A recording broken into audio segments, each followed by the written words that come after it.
Welcome to the Dear Old State Update. For the first time, Penn State Sports Night is coming to you live from the Willard Studio. I'm Amanda Vogt, joined alongside Josh Bartosik. All year, our beat reporters have covered various Penn State sports, and after a busy blue-white weekend, there's plenty to discuss. Let's get right into it. Rolling it.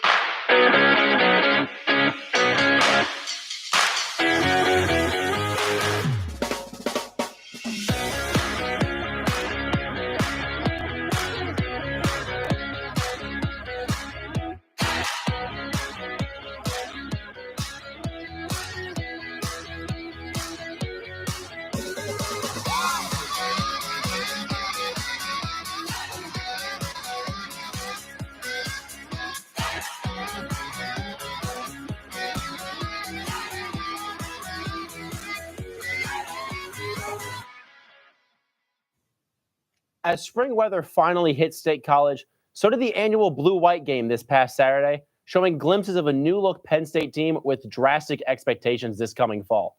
For the first time ever, Penn State Sports Night had our reporters Anthony Descher and Anna LaCastro on the sidelines. Let's send it over to the monitor with Amanda to break down the intra-squad scrimmage. Thanks, Josh. For the first time, new coordinators Andy Koltanicki, Tom Allen, and Justin Lustig joined James Franklin in the headsets in Beaver Stadium. Heavy winds made it an interesting afternoon, but it was a one-sided affair with the white team winning 27-0. But there were definitely some growing pains. Anna, I'm going to start with you. What were your takeaways from the action? Well, first of all, I think we can both definitely attest to the wind element of Saturday. Although we did fortunately catch a nice sunny day in April, we were also getting tossed up and down the sideline the entire time. But anyway, like you mentioned, the scrimmage was sort of a one-sided affair. A lot of people felt as though the talent balance between the white team and the blue team was rather uneven, and so the game maybe didn't turn out as competitive as a lot of fans may have liked. But in terms of a more specific takeaway, there's still a lot of conversation happening around Penn State's wide receivers, especially now that Keandre Lambert-Smith has just entered the transfer portal, which may seem like a big deal for the blue and white. However, you have Harrison Wallace. He performed well during the scrimmage, and that's who a lot of people are now looking towards to be Penn State's new number one receiver in the coming season. And I think the fact that he was healthy and he was playing in a spring scrimmage can attest to the fact that he will be someone to count on in the fall. Yeah, you mentioned it's spring. There's going to be some sloppy play. There's going to be some rough early before the snap penalties, but it's spring. You're supposed to expect those kind of things. Those things will be worked out.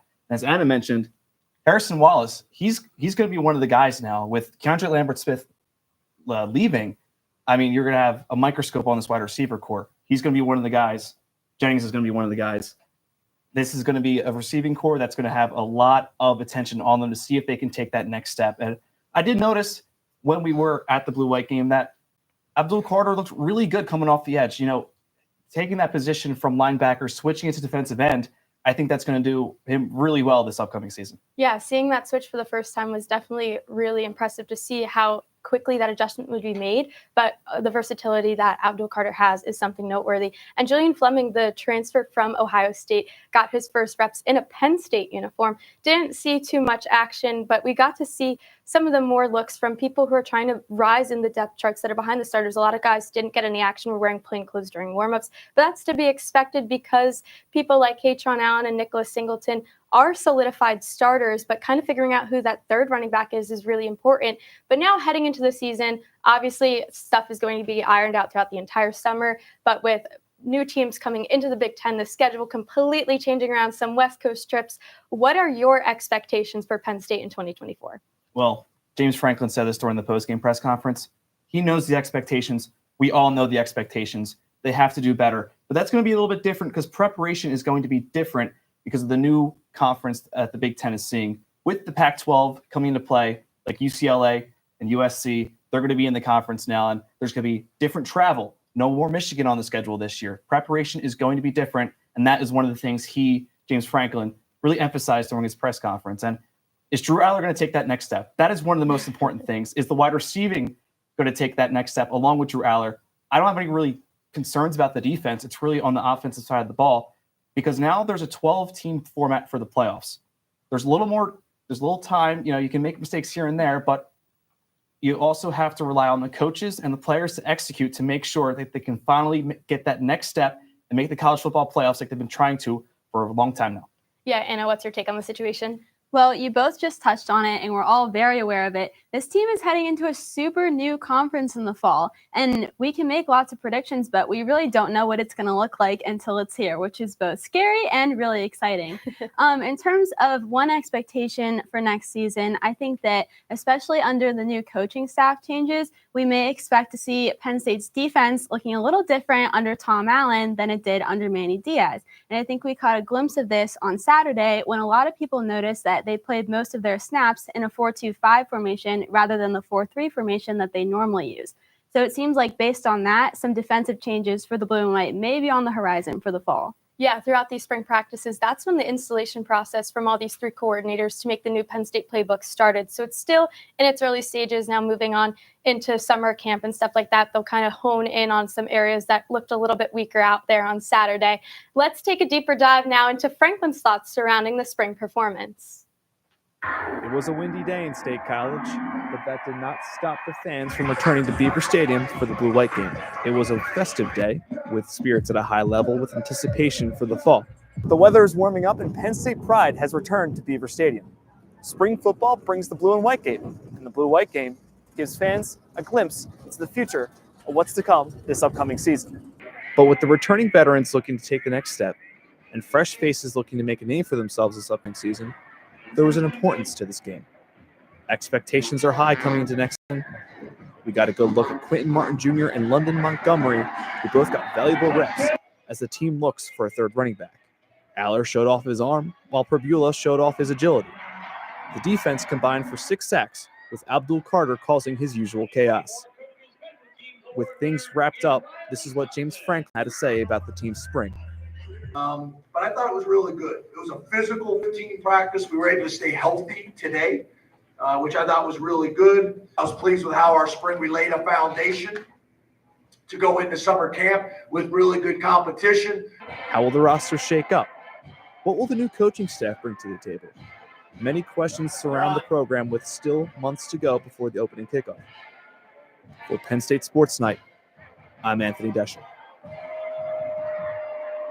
There's 138 days until Penn State's first game of the season.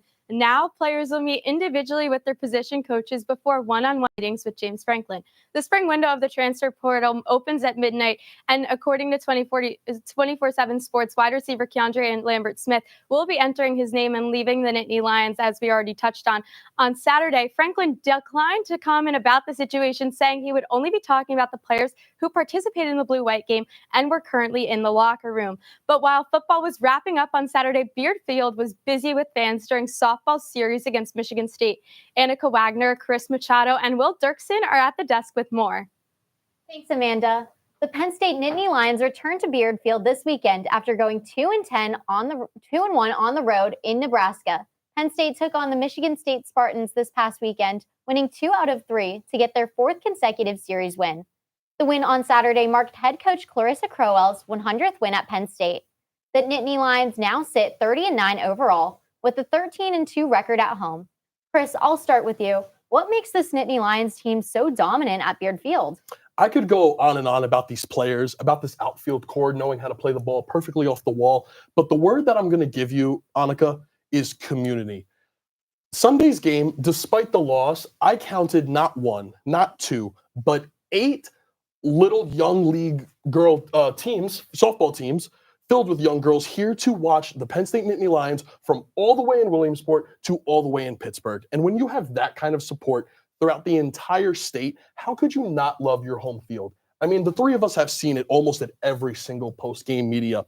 This team always goes out of their way to sign autographs, to sign Nittany Lion plushies for all of these young fans, to sign foul balls that a young girl may have kept throughout the entirety of the game. There's no better community than for this softball team than right here in Happy Valley. When you have that, how could you not love playing at home?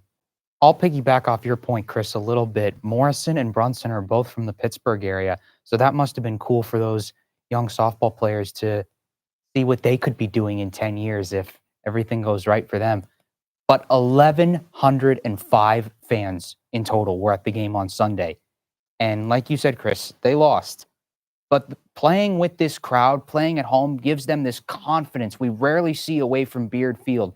That's amazing to watch. And it's also worth noting both of Clarissa Crowell's milestones this year, her 300th career win and her 100th career win at Penn State came at home. Home is where the heart is for this team. Absolutely. It is wonderful to see the season high over 1,100 fans on Sunday and just the community in general embracing this amazing softball team that is performing at a very high level. But now switching over a little bit to the pitching, and freshman pitcher Bridget Namath has been a bright spot for the Nittany Lions pitching staff this season. We've seen her skills in the circle and now a little at the plate. She is definitely a positive with the pitching, and pitching has been positive because of her dominance, but there has been a little bit of a worry because the team seems to be relying on Namath a lot. And that kind of highlights the minor struggles that the rest of the pitching staff is having. And Will, I'll start out with you this time. How excited are you about Bridget Namath and her impact for this team? And then maybe how do you feel about the rest of the pitching staff in general, and maybe who needs to step up to pitch alongside Namath? Annika, I'm going to start with Bridget Namath, and I'm going to make a bold prediction right now. Bridget Namath will be the Big Ten Freshman of the Year. You can take that check to the bank and cash it when the awards come out. She's been amazing to watch. I alone, every time I watch Bridget Namath pitch, she's just been unflappable in the circle. She has such a calmness and a command of her pitches that's just impressive. Friday against Michigan State, she got into 2 jams, worked her way out of both of them. And you touched on the bat. She had the home run against Nebraska. She had an infield single Sunday against Michigan State. You have to do a little bit of everything if you're Bridget Namath, and she's been impressive. But your second point about the pitching staff as a whole, the pitching staff got a reality check this weekend. On a 1 to 10 worry scale, I think it's a 5. Maddie Volpe pitched really well on Saturday. But on Sunday, it was almost Jekyll and Hyde-ish from Volpe in the circle. Paige Maynard got the start on Sunday, by the way, and she gave up 3 runs. 2 of them were earned. Same thing for Volpe. By the time Bridget Namath came in, the game was already decided. Penn State has 5 games coming up in this next week, 2 against Ohio State, 3 against Wisconsin. I want to see how Clarissa Crowell will utilize these pitchers, and whether that's giving Spalding an inning or 2, whether that's giving Paige Maynard an inning or 2 if the game's already decided. How you utilize these 4 pitchers, particularly Volpe, Maynard, and Spalding, might determine how far this team goes in the end. Well, Will, I might have an answer for you already, because when I was at postgame media on Saturday, Clarissa Crowell pulled me aside and she talked to me about this new strategy that the team wants to implement. And she's calling it the quote-unquote Bridget sandwich. The idea is that Bridget Namath starts a game. She'll either just do the first inning or once through the lineup. And then you'll have Volpe, Maynard, or Spalding come in, pitch 2 through 6, and then Namath comes back in to finish the game. And right there, as you mentioned, Namath, she can't be pitching every single game throughout every single inning. That's just not going to get you longevity, and that's not going to get you long-term success, which is especially what this team needs right now, especially having one of the best seasons in Penn State history.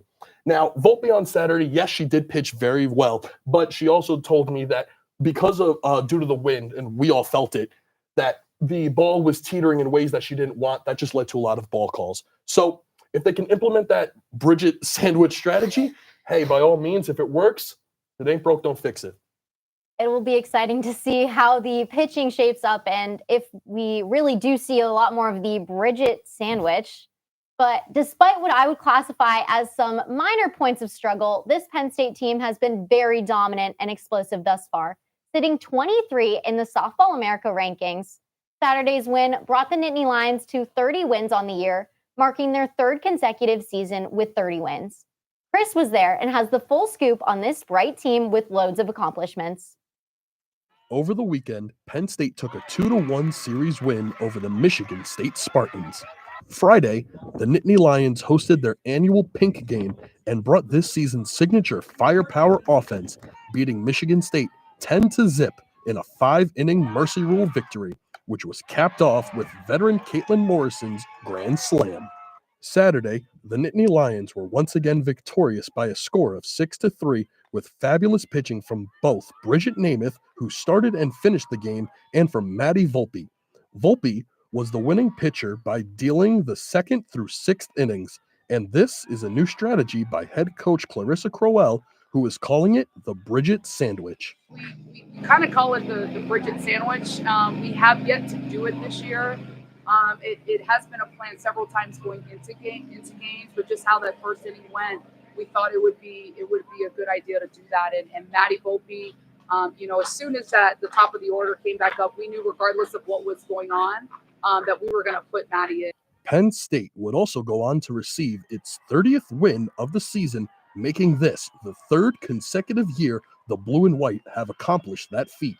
And it would also be Coach Crowell's 100th career win at the helm of the Nittany Lions. I was able to do this. It takes a lot of people to get to this point, but for me, the day is most special because I got to do it with that squad in there, and I love those kids and my staff and everybody. So very thankful, most importantly, for that. Sunday, Penn State fell 6-2 to the Spartans, where offense struggled to bring runs home, and the only spark of the day was a 2-run home run by Liana Jones.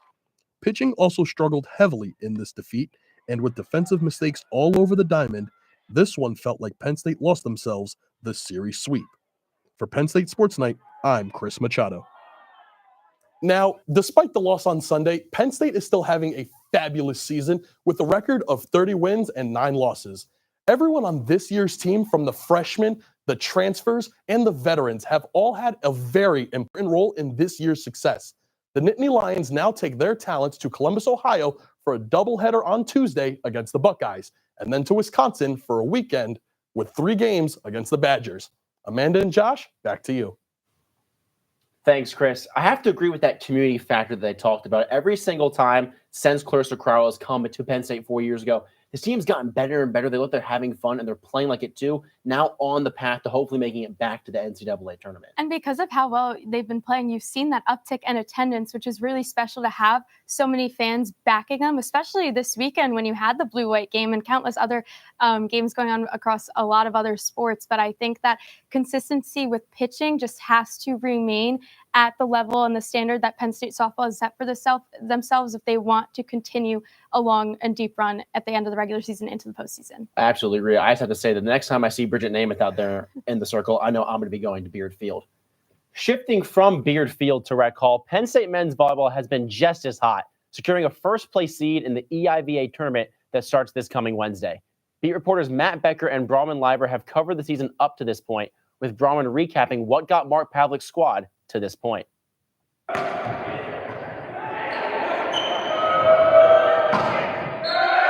Closing out the season on an 8-game win streak, undefeated home record, and undefeated EIVA schedule, the Nittany Lions have clinched their 4th consecutive EIVA regular season title. That's kind of the personality of this team. They don't give up. And whether we make it easy or hard on ourselves, I think the trait that we exhibit with, pursuing balls, going as hard as we can for as long as we can, that's a great trait for us to have. With the first place finish, Penn State will receive a first-round bye, as well as the privilege of hosting the EIVA tournament in Rec Hall. This holds weight as the Nittany Lions hold an undefeated record at home versus their 8-6 record on the road. Penn State will face the winner of the NJIT versus Harvard matchup and look to make a deep run back into the NCAA tournament where they fell in the semifinals of last year. For Penn State Sports Night, I'm Brahman Leiber. Well, it seems like every year we're always talking about how dominant both either the men's and women's volleyball teams have been when they play at Rec Hall, and even on the road, they just put up a strong performance. And I think Coach Mark Pavlik said it best, that the personality is truly winning and the mindset is so strong that they kind of don't ever really doubt themselves. And even when they get behind, they kind of know within themselves that they can come out on top and win the game. Well, it's tough to not see that winning mindset when they've won 38 consecutive EIVA matches, and I think they're going to take that confidence and that momentum into the EIVA tournament and most likely find themselves in a spot to clinch an NCAA tournament berth. Yeah, I would definitely expect a long postseason run by this squad. Now, moving on to baseball, where Medler Field has been breaking attendance and hot dog eating records all season. Beat reporters Joey David and Allie Winskowski are on deck. The bats have been hot, but that hasn't necessarily reflected in the team's record. Joey, what have you guys noticed? Well, Amanda, the last time we were at Medler Field at Lebrano Park, Penn State faced Northwestern. Take a look at what happened in that matchup. Penn State baseball swept their first Big Ten opponent since April 2023. The Nittany Lions beat Northwestern 15-1 in a 7-inning run rule to complete the weekend. After winning their first Big Ten conference game against Michigan, Penn State could not find any more success. They lost to Michigan the other 2 games and then got swept against Illinois away. But things turned around in Happy Valley, and much of their success came from the plate. The Nittany Lions batted .408 with 42 hits in the Northwestern series, including 9 doubles, 7 home runs, and 35 runs. Head coach Mike Gambino says the fundamentals pulled through. We had the quality of bats all the way through. If you look at, and that's the stuff that we want to track, and that we do track, and we focus on. We talk about our quality, we talk about our processes. Penn State had a high on-base percentage all weekend, leading to their back-to-back-to-back wins. Although walks were not a big part of the story on Friday and Saturday's win, Penn State recorded 6 walks on the weekend, including 5 in Sunday's game that led to their run rule win. Joe Jakonski was Sunday's hero, leading the way with 6 RBIs, including a monumental grand slam. Bryce Molinaro also had a home run in Sunday's contest. Even though Penn State was playing baseball, not poker, deuces were wild. He had 2 hits, 2 walks, and 2 RBIs. I just stick to my craft and putting in the work. Just a ton of confidence. That's all I like. That's my motto. Penn State's strength is putting together offense with 24 runs against Illinois 2 weekends ago, but they weren't able to put together the pitching and the bats until Northwestern. The Nittany Lions are now well over 500 with a 16-12 record, including 4-5 in Big Ten play. After that recap, Allie, tell me a little bit more about what happened in that Penn State matchup recently. Yeah, so as we saw, they just played against Northwestern and they won that series. They won all 3 games, swept them, and that was a big deal as it was their first Big Ten conference sweep of the season. And then they had some momentum. They went on to play FDU on Tuesday, Dollar Dog Night. Who doesn't love a dollar dog? We all love it. So many people were out for that warm game. They won that one in 8 innings, and they really just brought the bats in that one. Fans enjoyed it for country night, and then they moved on. They actually went away to Indiana last weekend, and they started off hot too. They won the first one, which marked 5 consecutive wins for the Nittany Lions, and they had the momentum, they had the runs, but then they had a little bit less success in the rest of the weekend. They went on in the Saturday game and they lost 10-9. So although they still brought the runs, they weren't able to pull out the win like they weren't in Friday's 15-4 matchup. And then they moved on to Sunday, the series decider, and it wasn't even close. It was 12-3. So they didn't really bring the bats in that one or the defense. But in that Indiana matchup, they did have 11 home runs. So they did bring the long ball all week. You always got to love the long ball. And as you said, that is something that this team has been priding themselves on all year, and it's gotten them out of many jams. The one thing that they need to kind of work on right now is relief pitching. The starters usually do somewhat of a decent job, especially at the games that I have been to. And then they start changing up pitchers, and they can't really get hot fast. So speaking about getting hot fast, what do they have to do for the rest of the season, and what does it look like? Yeah, so they have a little bit of an easier game to start things off back at home, back at Medler Field on Tuesday. It's going to be another Dollar Dog Night. We love them. It's Penn State. And actually, in that last one at FDU, it was a attendance record. They had almost 5,000 fans in attendance. It was around 4,900. And there was over $600,000 dogs purchased. I mean, I think that's pitiful. Not even to a person. I only ate one myself, I know. But after Kent State, which Penn State should be able to win if they put everything together, they will go away again to Michigan State, which is, again, a little bit of should be an easier matchup for Penn State. It is a Big Ten conference rival, but Michigan State is 3-6 in conference play, and Penn State should be able to put it all together if they have both pitching and defense. And then after that, they'll come home for their last series with Penn State students against Minnesota. Awesome. And it's going to be a great showing. And Coach Gambino really loves seeing the people there for Dollar Dog Night. Absolutely. Penn State baseball has been hitting a lot of home runs and selling even more Dollar Dogs. With Mike Gambino's vision starting to come to fruition, this is a fun team to watch down the stretch. Now we're going to send it over to our lacrosse beat reporters, Cora Rodriguez, Owen Camaros, and Jamie DiBolonia. Thanks, Joey. The Penn State men's lacrosse team have been riding on a complete roller coaster filled with ups and downs this season. But this past Saturday, they defeated Michigan 14-8. They had a really strong showing, and right out the gates, Matt Trainer scored within the first 6 seconds, which I believe really set the tone for this game. This game felt different, and it felt like they were playing for something bigger than just this win. Owen, we'll start with you. What did you see that was different this week? Yeah, so Penn State came into this game off the back of 2 losses. They lost to Maryland at home. They lost to Johns Hopkins away. That loss to Johns Hopkins was really tough because the thing is, Penn State went into that Johns Hopkins game with the mentality that the game, it needed to be a win. It was kind of Penn State trying to stay, in the Big Ten race for first place. So they went in saying this needs to be a must-win game. They unfortunately lost. They lost 9-8 in overtime. Then versus Michigan, they didn't go in with a mentality of must-win. They went in with a mentality of just kind of, we need to be able to play and really give our seniors kind of a great last game at home to remember. And that was how Penn State played, and they played much better when they're not focusing on results, wins, losses. They're focusing on just playing good as a team and playing for each other. So that was the big thing for Penn State. The other big thing was just obviously offensive performance. TJ Malone had a really, really good day. He had 7 points on the day versus Michigan. And then obviously another player that I know you love to see, Jack Francione, what a performance he had.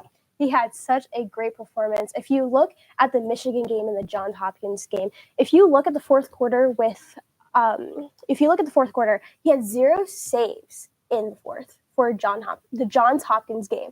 Now, if you look over at the Michigan's game, 8 saves. Now that is crazy. I mean, this goalie has been just so dominant, and even he can use his body a little bit. He just saves, and then saves. So it's just really, really just like a big, just like aspect of this team, honestly. And Jack Francione has really just been a dominant defensive goalie player this year. Yeah, absolutely. He's a goalkeeper that can absolutely win Penn State games. He can also lose Penn State games when he's not on his game, and that's kind of what we've seen in these past 2 games. He may have, been a factor that caused Penn State to obviously lose when they were up ahead versus Johns Hopkins, but versus Michigan, he was on point. I agree with that.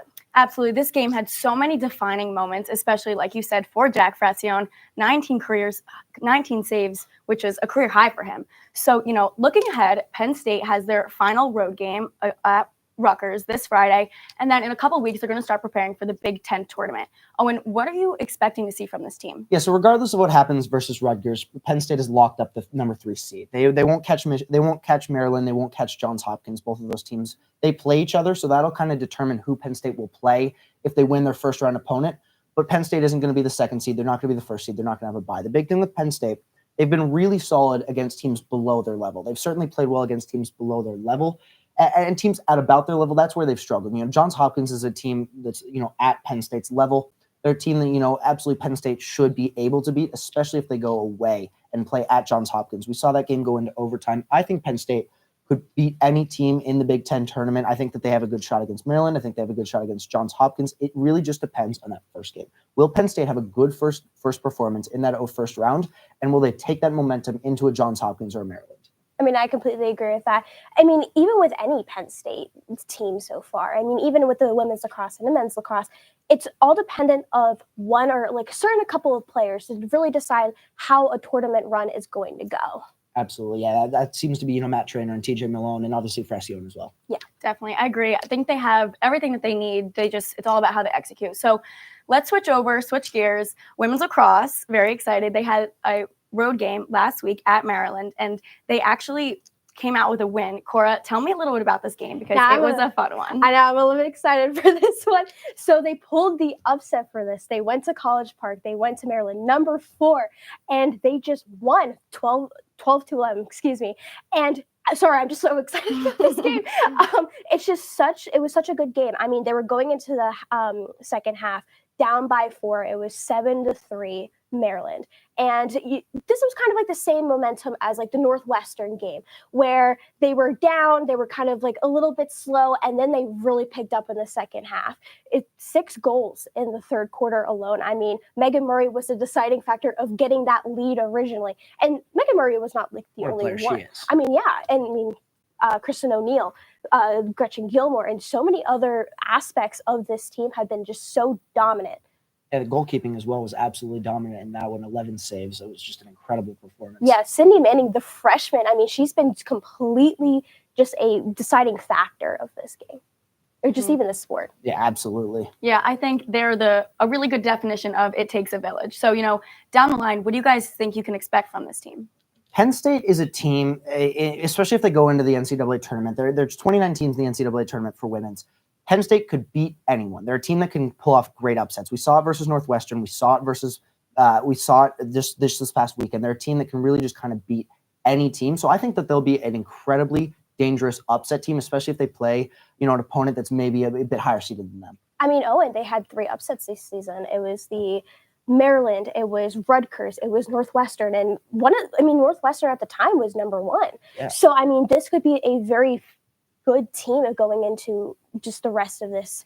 And it depends on their fourth quarter. There's been multiple games this year where they're not scoring in the fourth, or they're just falling apart after the second half. So it really depends on what happens in that second half that really just launches them into a win or just crumbles into a fall. Yeah, absolutely. You just can see, with the team, it's just a factor that they've came back in the fourth quarter. They've had some really good fourth quarter comebacks, but they've also really struggled to hold leads in the fourth quarter. We've seen that, teams have struggled against, where they've been up, 8 or 9 and just have let up, 8, 9, 10 straight goals to lose games. But I don't think that'll happen in the Big Ten tournament, in the NCAA tournament. I think that Penn State has figured out how to kind of get rid of that kind of issue. And we've seen, Northwestern was a great performance where they were dominant in that fourth quarter, and then especially in overtime with people like Kristen O'Neill. I mean, I disagree with you a little bit, just because after the Northwestern game, they did fall a lot to Ohio State. Yeah, they're still struggling with that. I mean, it depends on how they're feeling that day. It just depends. It honestly just depends kind of on the strength of their opponent. They play up to their opponent's level, they play down to their opponent's level. So we'll just kind of see. But in the NCAA tournament, they're usually going to be playing up to an opponent's level, because anybody in the NCAA tournament, they're there for a reason. That's true. Absolutely. I mean, we've seen it all. We've seen the overconfidence. We've seen them do the little things, do what they had to do to win. And you know what? I'm just super excited to see what's going to happen. I know, Cora, I know you are too. But that's all from us tonight. We go down to Amanda and Josh to recap the top plays of the week. Bobby Marsh wasn't horsing around on country night. Fans were still buying their dollar dogs as he took one deep to left center in the bottom of the first, giving Penn State an early lead over FDU. Coming in at number 4, top of the fourth inning, McAnthony goes for the squeeze play. But look at the quick hands by Emily Maddock to Gabby Garcia at home to get Janae Wash. And then the heads-up throw from Garcia to Leona Jones covering second to get the inning-ending double play and keep the 3-2 lead. Now on the gridiron, Drew Aller finds tight end Andrew Rapelier running down the near sideline for the 30-yard score, icing the game for the white team. Let's head to Miller Field, where Adam Cesari, the Big Ten's home run leader, demolishes this baseball into the stratosphere. Off of Northwestern's Nolan Moore over the right center field wall, giving Penn State the 2-1 lead in the first inning. Coming in at number 1 is Caitlin Morrison, tattooing one pink to left for her first career grand slam in the bottom of the third. Clearly some high-end talent on display throughout University Park. But that's going to do it for the first ever live edition of Dear Old State. For Amanda Vogt, our beat reporters, and everyone back in the studio, I'm Josh Bartosik, signing off and saying thank you for tuning in and enjoy the rest of your Monday night.